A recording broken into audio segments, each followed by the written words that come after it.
চুপি মন ভরা দেবে, বলে দে চুপ কথা বলে দে আয় খুশির আনন্দ।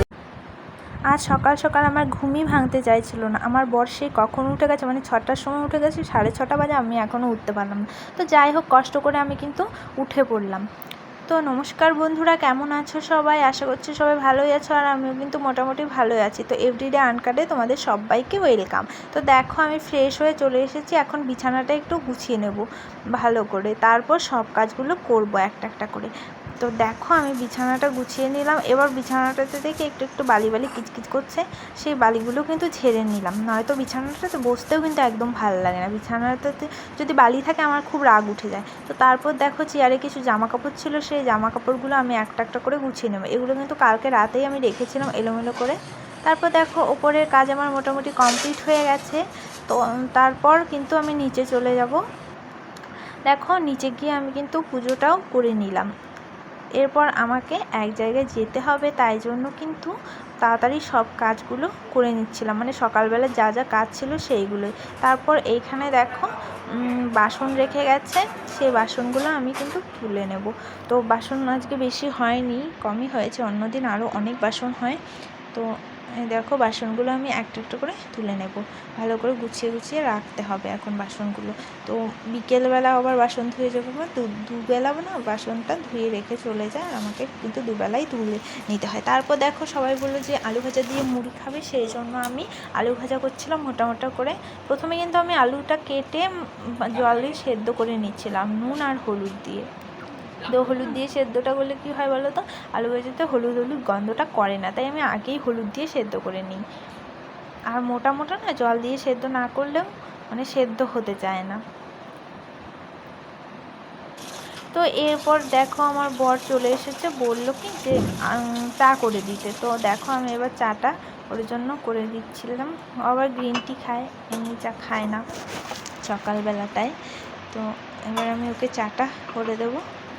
তারপর ওখানে আলুটাও প্রায় সেদ্ধ হয়ে গেছে, সেটাও কিন্তু আমাকে নামাতে হবে। তো দেখো, আগে চলো চাটা করে নিই, তারপর দেখি আলু ভাজাটা। তো দেখো, চাটা হয়ে গেছে, চলো তো চাটা দিয়ে আসি। তারপর আমারও খুব খিদে পেয়েছে, আমিও একটু হরলিক্স খেয়ে নেবো। হরলিক্সটা রেডি করে রেখে তারপর আমি আলু ভাজাটা কিন্তু করবো। তো দেখো, আমি ওখানে গরম জল চাপিয়ে দিয়েছি হরলিক্সটা করবো বলে।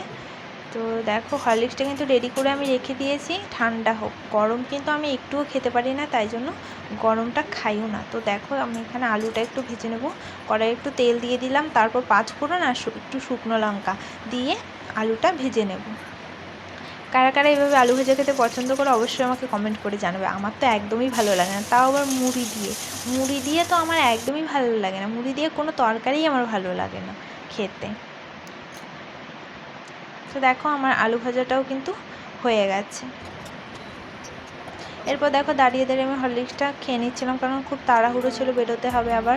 তো দেখো, আমি রেডি হয়ে কিন্তু বেরিয়েও পড়েছি।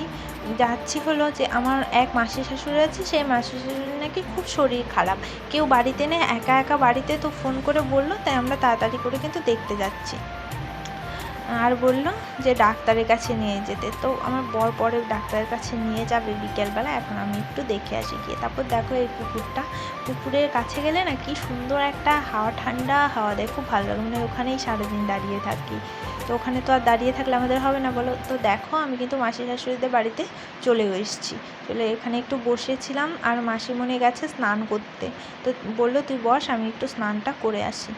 তো তারপর দেখো, একটু বাইরে বেরোলাম, তারপর দেখি এখানে কি সুন্দর ফুল হয়ে রয়েছে। এই ফুলগুলোর কী যেন নাম, আমি কিন্তু একদমই ভুলে গেছি। তোমরা যদি কেউ জেনে থাকো অবশ্যই কমেন্ট করে জানাবে।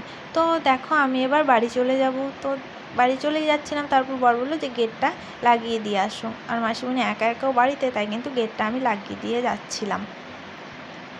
তো চলো এবার বাড়ি যাওয়া যাক। আর বাইরে কি রোদ দিচ্ছিল বাপরে। আর অনেক দিন পরে কিন্তু আমি দিনের বেলা বাড়ি থেকে বেরোলাম। আর তোমরা তো ব্লগেও দেখতে পাও আমি দিনের বেলা অতটাও বেরোই না, আর ভালোই লাগছিল।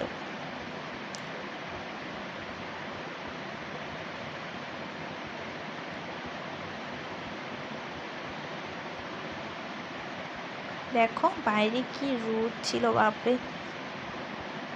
তো আমি এখন বাড়ি চলে এসেছি, আর খুব টায়ার্ড, কিছু ভালো লাগছিল না, আর ভিডিও ভাবছি করবো না, তারপর আবার সন্ধ্যেবেলা দেখি। তো আমি কিন্তু পরে আর ভিডিওটা কন্টিনিউ করতে পারিনি একদমই, কারণ খুব টায়ার্ড হয়ে গেছিলাম। তো আমি কিন্তু একটু ঘুমিয়ে নিয়েছিলাম। তো আজকের ভিডিওটা কেমন